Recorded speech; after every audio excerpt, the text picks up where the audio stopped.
Operation Sindoor குறித்து விளக்க உலக நாடுகளுக்கு சென்று திரும்பிய அனைத்து கட்சி எம்பிக்கள் குழுவினர் பிரதமர் நரேந்திர மோடியை சந்தித்து பேசினர்.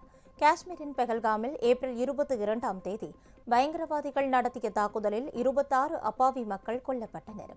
பதிலடியாக இந்தியா நடத்திய ஆபரேஷன் சிந்தூர் நடவடிக்கை குறித்து உலக நாடுகளுக்கு பாகிஸ்தான் தவறான தகவலை பரப்புவதை தடுக்க மத்திய அரசு பல்வேறு நாடுகளுக்கு திமுகவின் கனிமொழி, காங்கிரசின் சதீஷ் தரூர் உள்ளிட்டோர் தலைமையில் 7 அனைத்து கட்சி எம்பிக்கள் குழுவை அனுப்பி வைத்தது.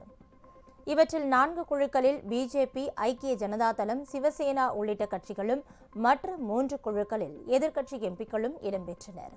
இந்த குழுக்கள் 30க்கும் மேற்பட்ட நாடுகளுக்கு சென்று பாகிஸ்தானின் தீவிரவாத நடவடிக்கைகள் குறித்தும் தீவிரவாதத்திற்கு எதிரான இந்தியாவின் நிலைப்பாடு குறித்தும் விளக்கி உலக நாடுகளின் ஆதரவை திரட்டினர். இந்நிலையில் உலக நாடுகளுக்கு சென்று திரும்பிய அனைத்து கட்சி எம்பிக்கள் குழுவினர் டெல்லியில் பிரதமர் மோடியை அவரது இல்லத்தில் சந்தித்தனர். அப்போது உலக நாடுகளில் தங்கள் செயல்பாடுகள் குறித்தும் அங்கு தங்களுக்கு ஏற்பட்ட அனுபவங்கள் குறித்தும் பிரதமரிடம் அவர்கள் பகிர்ந்து கொண்டனர்.